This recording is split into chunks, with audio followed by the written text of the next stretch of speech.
The last time I heard my mother's voice, really heard it, I was lying on my back in the middle of a highway. Glass everywhere.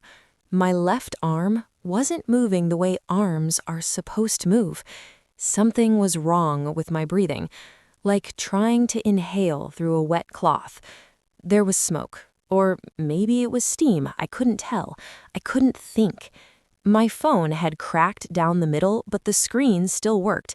And I remember thinking, just call mom. Just call mom and everything will be okay. So I did. She answered on the second ring. I said, Mom, I've been in an accident. I think I'm really hurt. I'm on the highway. I don't know exactly where. And she said, Cassandra, are you seriously doing this right now? I want you to sit with that for a second. My name is Cassandra Webb. I'm 34 years old. And that night, the night my car got hit by a drunk driver going 62 miles per hour, was the night I finally understood who my mother really was. Not who I'd spent my whole life trying to make them be, who they actually were.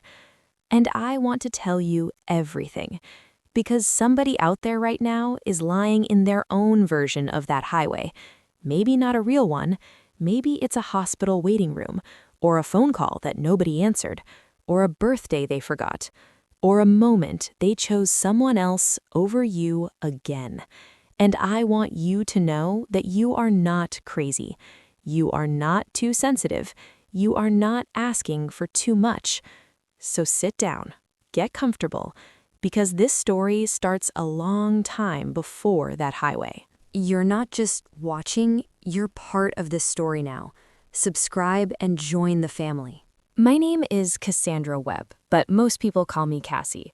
I grew up in a suburb outside of Columbus, Ohio, the kind of neighborhood where everyone has a Ring doorbell and a flag by the front door and a lawn that they mow on Saturday mornings like clockwork. On the outside, my family looked like every other family on Birchwood Drive. Nice house, 2 cars in the driveway, a golden retriever named Biscuit, who my dad pretended wasn't his favorite thing in the world. Mom, dad, 2 daughters. My parents, Diane and Gerald Webb, were good at the performance of family. They knew exactly how to look the part. But here's what nobody outside our walls knew. There was me, and then there was my sister Lauren. And I want to be careful here because this isn't about hating my sister. Lauren and I, that's complicated. We'll get there. But the story of my family really starts with one word: favorites. My parents had one, and it wasn't me. Now, I know that sounds like the beginning of some dramatic woe is me sob story, so let me give you some concrete examples. Not feelings, facts. When I was 9 years old, I was in a school play. I had the second biggest role. I played Dorothy in our school's production of The Wizard of Oz. I learned every single line. I practiced in the mirror for weeks. I begged my mom to help me with my hair the morning of the show. She said she would. The morning of the show, Lauren, who was 7 at the time, decided she wanted to try out for her first soccer team. The tryouts were the same day as my play. My mother took Lauren to soccer tryouts. My dad came to my play. He sat in the back, he took one photo on a disposable camera, and when I looked out into the audience during my big moment, I saw his face, and it was kind, it was proud, but I also saw the empty seat next to him. And I was 9 years old thinking, I'm Dorothy, and my mom isn't here. That's a small story. I have 100 of them. Graduation, my mom spent $300 on Lauren's prom dress. She told me we didn't have the budget that year when mine came around. I wore a dress from a consignment shop that I paid for with babysitting money. College. My parents helped Lauren with her application, sat with her, reviewed essays, drove her to campus tours. When it was my turn 2 years earlier, I did it alone. I literally didn't know you were supposed to visit the campus before you enrolled. Nobody told me. I found out from a friend's mom. I want to be clear. I'm not telling you these things to make you feel sorry for me. I'm telling you these things so you understand the pattern. Because by the time I was in my mid-20s, I had spent my entire life trying to earn what Lauren simply received. And the cruel twist? I actually did well for myself. I put myself through college. University of Cincinnati, full scholarship, thank you very much. Got a degree in finance. Spent my 20s grinding in a way that people who grew up knowing a safety net would never understand. Because I knew from a very young age that I did not have one. I built one for myself. By the time I was 32, I had a good career. Senior financial analyst at a firm downtown. I had a condo that I owned. I had savings, investments, a 401k that would make you smile. I had built, from nothing, a genuinely stable life. And through all of it, I kept trying. With my parents.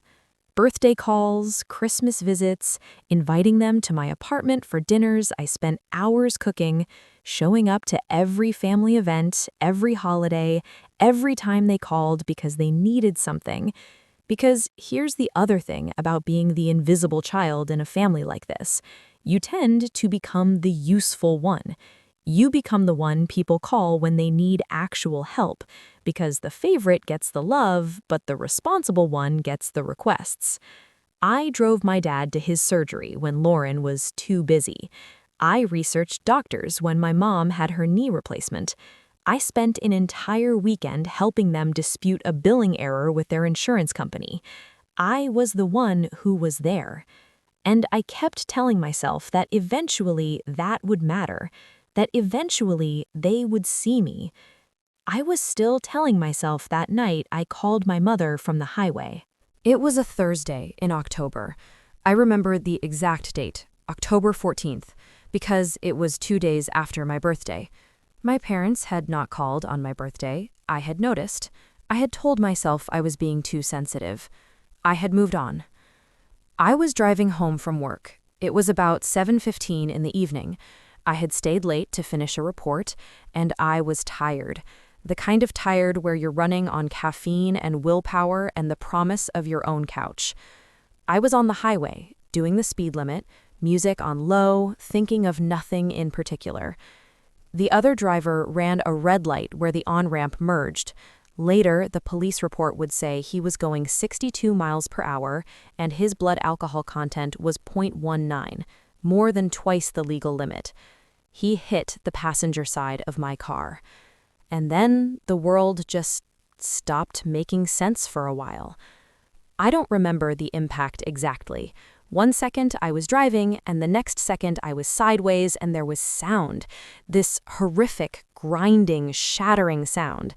And then I was stopped, and there was smoke or steam, and the windshield was a spider web, and something was very wrong with my left arm and my chest.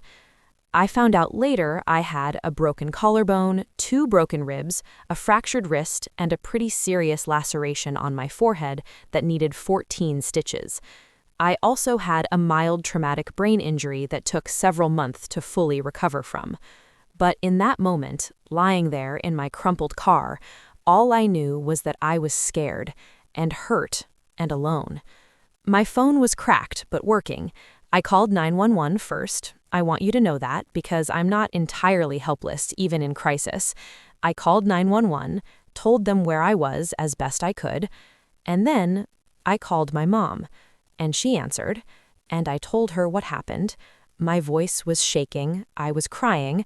I told her I was on the highway, I'd been in an accident, I was hurt, I didn't know how bad, and she said, "Cassandra, are you seriously doing this right now?" I thought I had heard wrong. I said, "Mom, I'm hurt. I was in a car accident." And she said, and I will remember these words until the day I die. She said, "You are always so dramatic. I'm getting ready for the Hendersons' dinner party. I'm sure you're fine. Call me when you get home." And she hung up.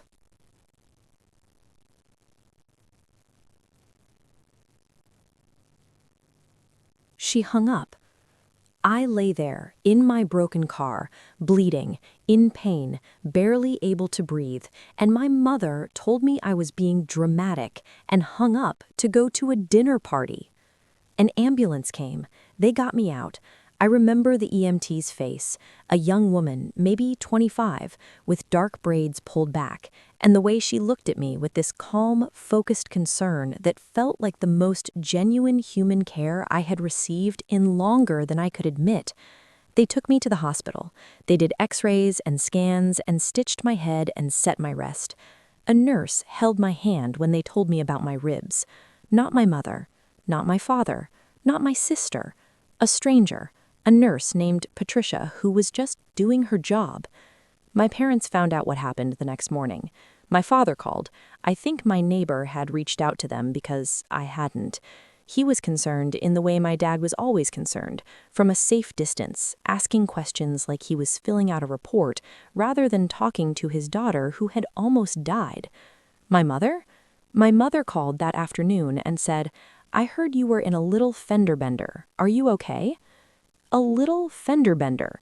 14 stitches, 2 broken ribs, broken collarbone, fractured wrist, traumatic brain injury? A little fender bender. And then, and this is the part that broke something open in my chest, she said, "I just want you to know the Hendersons' dinner was lovely. You would have hated to interrupt it." I didn't say anything for a long moment, and then I said very quietly, "Okay, Mom." And I hung up, and I lay in that hospital bed, alone, because I was alone, because there was no one sitting in that chair next to me, and I thought, very clearly, more clearly than I had thought anything in years, I am done. Not angry, not dramatic, not having a breakdown. Done. Like a door closing, quietly, firmly. Done. Recovery was hard. I want to be honest about that, because people always want the healing to be fast and clean and inspiring, and it's not. It's slow. It hurts. My wrist meant I couldn't type easily for 6 weeks, which meant I was working in physical pain every day trying to hold on to a job I needed. My ribs made it hard to sleep. The TBI meant I got headaches so bad I had to lie in a dark room and wait them out. I had friends who helped. I want to acknowledge that. My friend Danielle, we'd been close since college. She brought me groceries twice a week for the first month. My neighbor, Marcus, shoveled my walkway without being asked and just left a note on my door.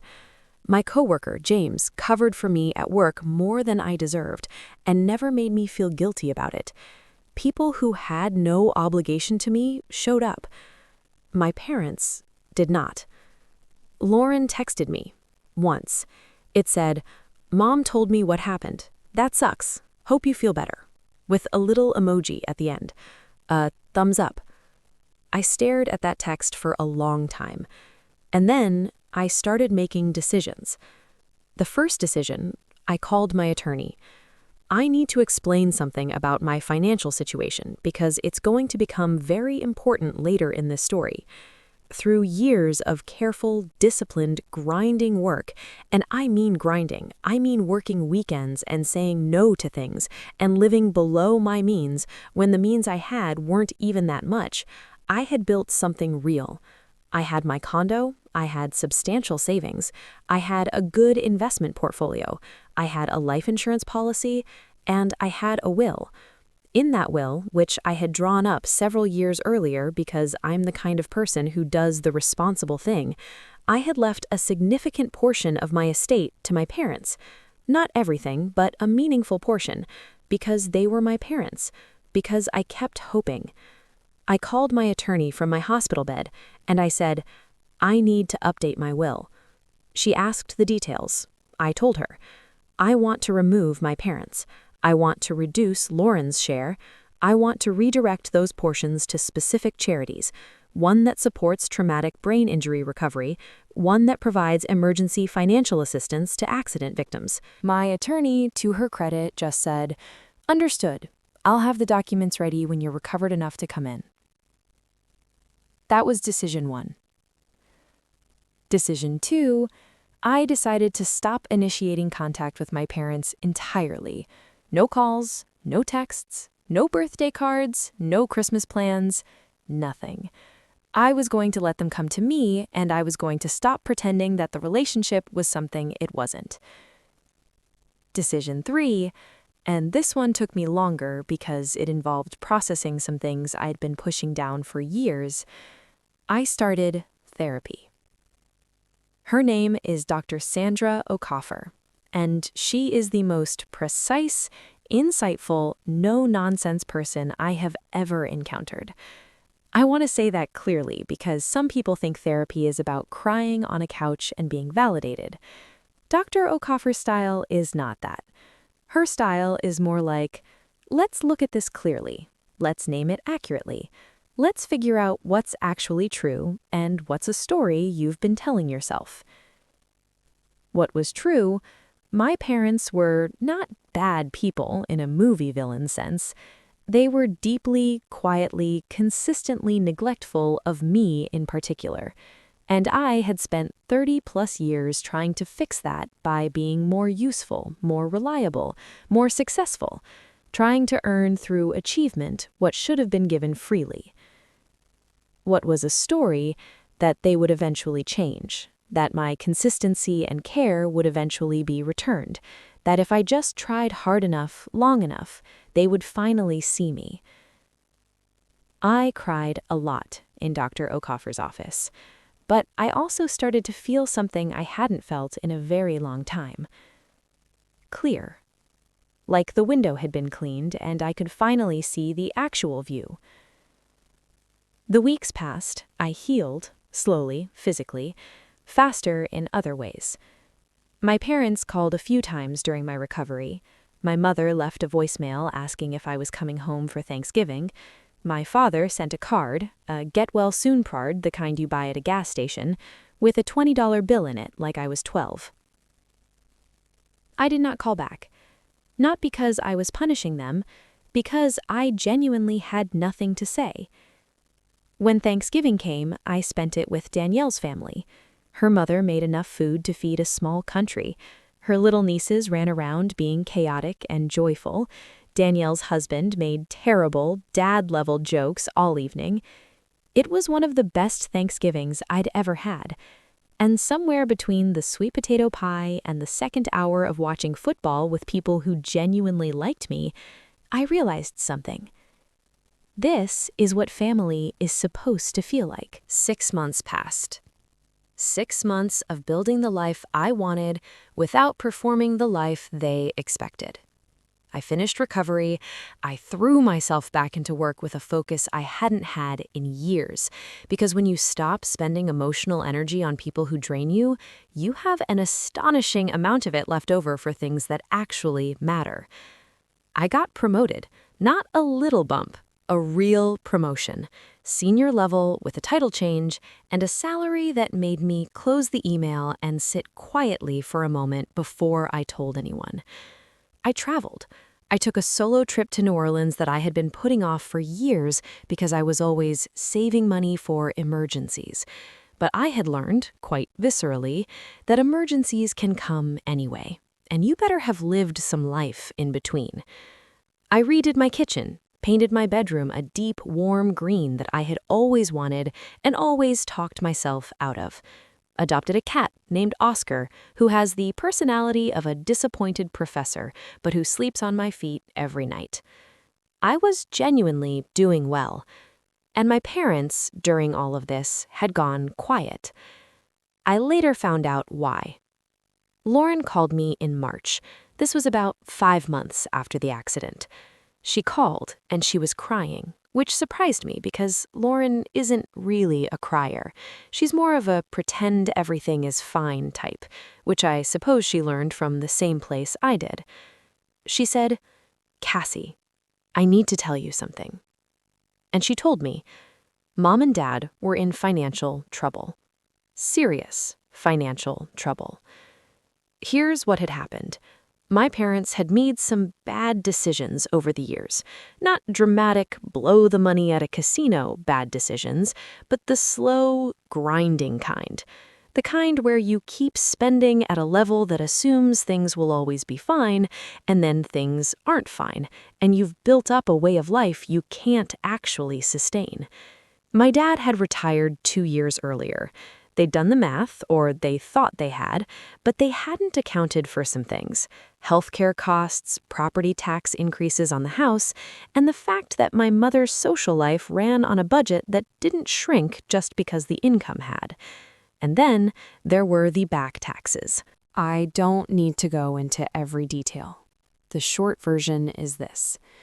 They had underpaid their taxes for several years, in the way that people do when they use a cheap accountant and don't pay close enough attention, and it had compounded, and now the IRS was involved, and the number they owed was not a "let's tighten our belts" number. It was a serious number. Lauren told me all of this with the specific cadence of someone who has been told to call and deliver news, and I could almost hear my mother's coaching underneath every sentence. And then Lauren said, "Mom and Dad are hoping you might be able to help." There it was. Now, here is where I need to explain something, because I know what you might be thinking. You might be thinking, oh, so now they need her, and she's going to say no, and that's the story. And it is part of the story. But it's not that simple, because sitting there, listening to Lauren, I didn't feel triumphant. I didn't feel vindicated. I didn't feel that satisfying movie moment surge of, now you'll finally see what you lost. I felt sad. Genuinely, quietly sad. Because I had spent 34 years trying to make my parents love me the way I needed to be loved, and they hadn't. And now they needed me. Not me specifically, but my money. And the call that I'd been hoping for my whole life, the call that meant, we see you, we need you, we're reaching out, was actually just the next transaction in a very long series of transactions where I gave and they received. I sat with that for a long time, and then I asked Lauren a question. I said, "Does Mom remember what she said to me when I called from the accident?" Lauren was quiet. I said, "Because I'd like to know if she remembers saying I was being dramatic and hanging up to go to a dinner party." Lauren didn't say anything for a moment, and then she said, very quietly, "She said you misremember it." I laughed. I didn't mean to, but I laughed. I misremember it. Lauren said, "Cassie," I said, "I was lying on a highway with a broken collarbone and 2 broken ribs and a brain injury, and our mother told me I was being dramatic and hung up, and now I misremember it?" Another silence. And then Lauren said, and I respect her for this because it took something, "I believe you." That surprised me. She said, "I believe you, and I'm sorry. I know it's been different for you and me growing up. I've known for a long time that it was different, and I'm sorry I never said anything." That was the most honest thing my sister had ever said to me, and I didn't know what to do with it. I told Lauren I would think about the situation, and I meant it. The very next day, my mother called. She didn't mention the accident, she didn't mention the months of silence. She started the call the way she always started calls when she wanted something, with small talk. How was work? Had I seen that show on Netflix? Wasn't the weather strange lately? My mother is very good at small talk as a weapon. After about 6 minutes of this, she said, "So I'm sure Lauren told you about the situation." I said, "She mentioned it." Mom said, "Well, you know we wouldn't ask if it wasn't serious. You know how your father is. He hates asking for anything." And she did the thing she always did, where she made the request about my father's humility rather than her own need. Very elegant. I said, "Mom, I want to ask you something." She said, "Of course." I said, "When I called you from the accident, in October, do you remember that?" And there was a pause, just a small one. And she said, "Cassie, I've already told you I think there was a misunderstanding that night. I didn't understand how serious it was." I said, "I told you I'd been in an accident. I told you I was hurt. I told you I was on the highway." She said, "You know how you can be. You get anxious and sometimes things seem..." I said, "Mom, I had a traumatic brain injury." Silence. I said, I had a traumatic brain injury and 2 broken ribs and a broken collarbone and 14 stitches in my forehead, and you told me I was being dramatic and hung up. She said, Cassandra, I don't think this is productive. I said, I'm not calling it unproductive. I'm just telling you what happened because I think it's important that we're honest about what happened before we talk about anything else. She pivoted. My mother is a skilled pivoter. She said, you know we love you. You know how much your father and I love you. And I thought about all the empty seats, all the unanswered calls, all the birthdays that were almost remembered, all the times I drove and researched and advocated and helped and showed up, and the one time I was lying on a highway needing help, she hung up. I said, I know you believe that, Mom. And she heard something in that, I think, because she was quiet. The call ended without resolution. But she called again the next day, and the day after that, and the day after that. Every day for the next several weeks, one of my parents called, sometimes both, sometimes Lauren, sometimes all 3 in a coordinated rotation that, if I'm being honest, was kind of impressive in its persistence. My dad called and told me about his prostate, which was fine, by the way, just fine, but you'd tell someone about it if you were trying to make them feel guilty. My mother called and mentioned offhandedly that she'd had to cut back on her book club membership and her gym, as though these were tragedies on par with genuine suffering. Lauren called and updated me on the timeline, the numbers, the consequences. And here's the thing I had to sit with in Dr. O'Coffer's office over several sessions during this period. I had the money. I didn't have the exact amount they needed. Nobody just has IRS back tax numbers sitting in their checking account. But I had access to enough that I could have resolved this problem and not felt it in my day-to-day life. So the question wasn't really, can I help? The question was, should I? And more specifically, what does helping mean here? What does it do? What does it cost? Not financially. What does it cost me? I talked to Dr. O'Coffer about this for a long time. She asked me one question that I couldn't stop thinking about. She said, if you help them, what story does that tell you about yourself? And I sat with that. And here's what I realized.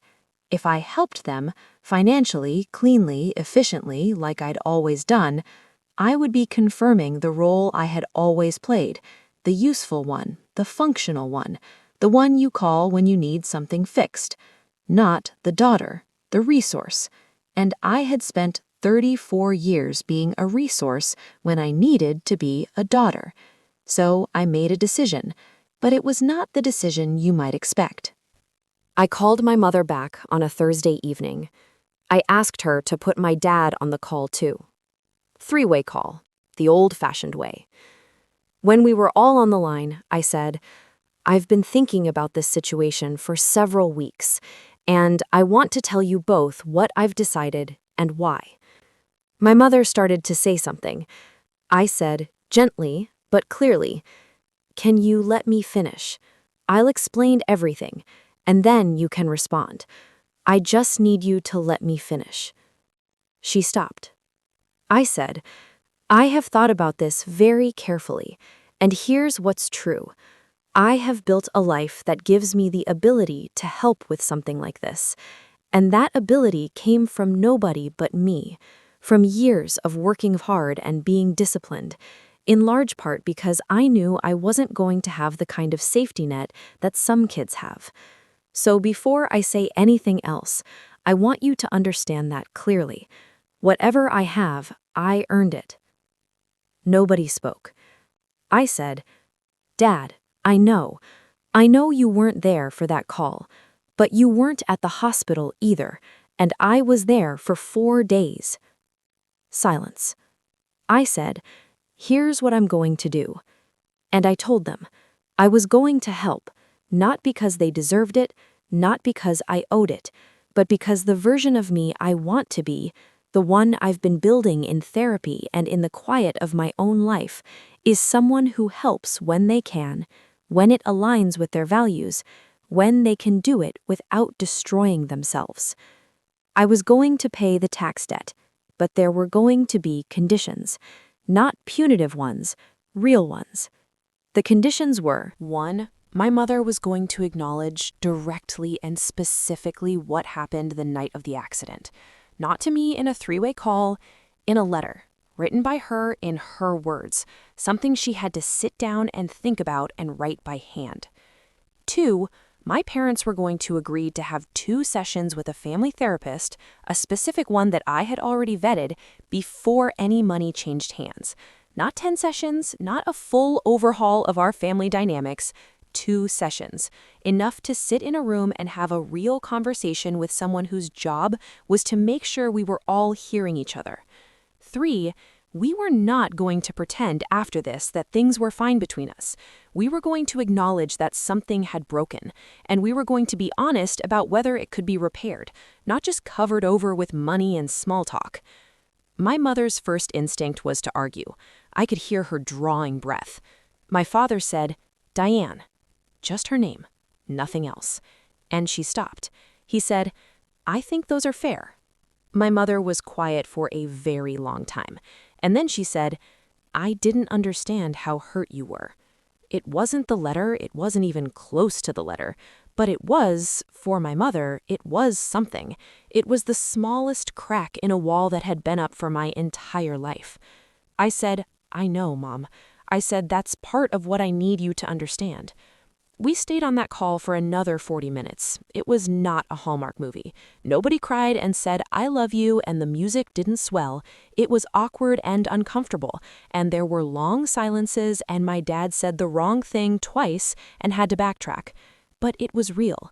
For maybe the first time in my adult life, a conversation with my parents was real. I don't know how this story ends yet. I want to be honest about that. My mother wrote the letter.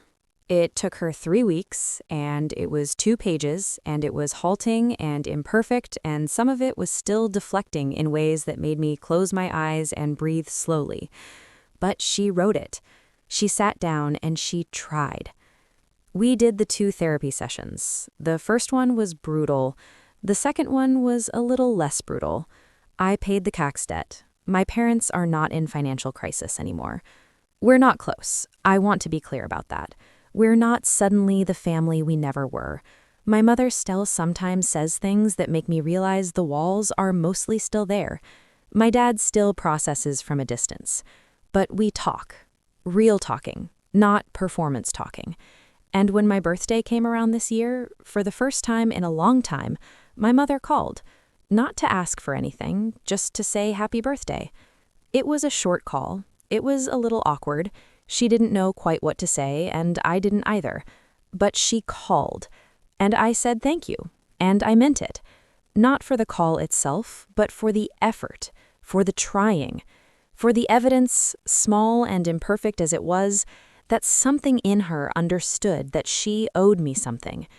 I don't know if my family will ever be what I needed them to be. I have made peace with the fact that they might not. I have built a life, a real, full, genuinely satisfying life that doesn't depend on them being something they're not. But I haven't closed the door. It's open, just enough. And that's not for them. That's for me. Because the woman lying on that highway in October, scared, bleeding, alone, she deserved someone who showed up. And now she has one. It's me. It's me who shows up for her now. And if you're listening to this, if you're the one whose mother didn't come, whose father didn't see you, whose family called you dramatic when you were bleeding, I need you to hear this. You are not too much. You are not too sensitive. You are not wrong for needing to be seen. The door closes quietly when it closes, and that's okay. And what you build on the other side of it can be more beautiful than anything that door was hiding. I'm Cassandra Webb. And that is my story. If you've made it this far, you're one of us. Go ahead and subscribe.